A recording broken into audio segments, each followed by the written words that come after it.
This diagram is currently coded using the array environment, which gives us very little control over the placement and spacing of entries and arrows. Here I'll be converting it to the TIX commutative diagram package, which will allow us to fix these issues. First, let's make a copy of the diagram so we can keep track of the original. Now let's change to the tikz-cd environment and remove the manual spacing.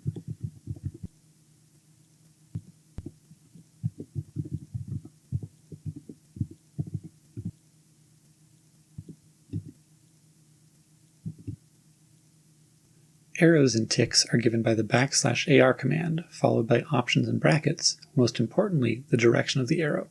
Let's replace all the horizontal arrows with the right-facing TIX arrows using the \AR command with the R option. Now let's remove the old vertical arrows.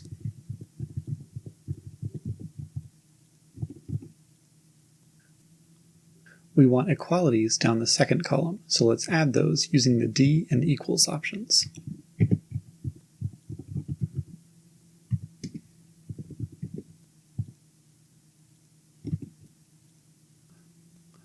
Let's also add the H arrows in the fourth column. In TIX, to give an arrow a label, you just put it in quotes.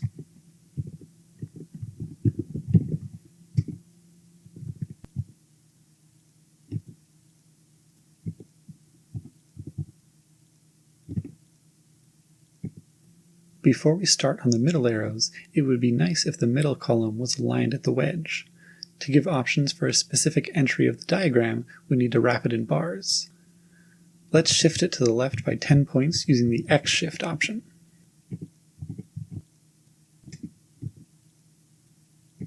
Okay, maybe 7 points.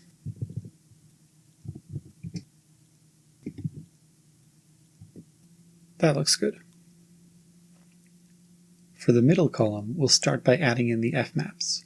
We want these to connect the first element in the wedge, so we'll shift the arrows to the left using the same xshift option as before. Let's try 25 points.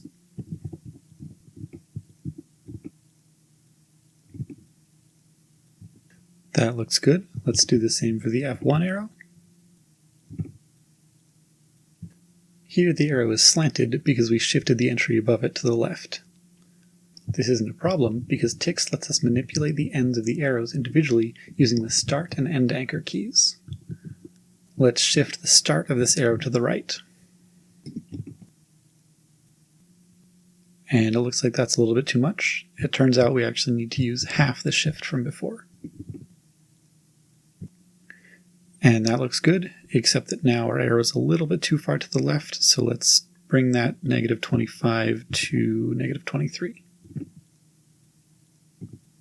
And now that looks good. The G arrows will be very similar, so let's just copy and paste.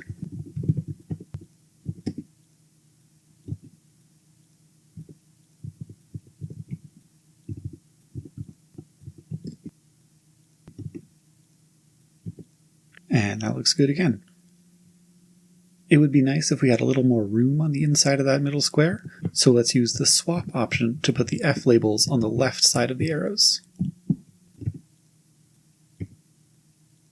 To add the final arrows, we'll shift both the start and end anchors since we need to shift the head to the left and the tail to the right. We'll also use the swap option here.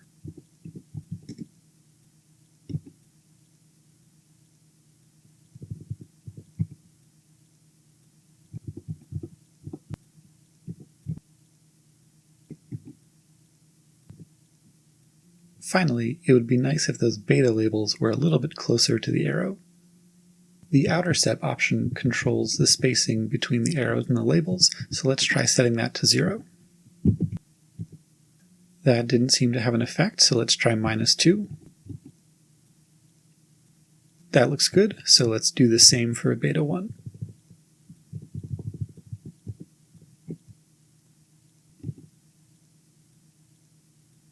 This is looking much better.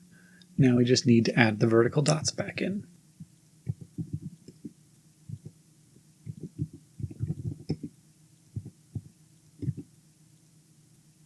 Since there are no arrows, there is currently way too much space, so let's get rid of that.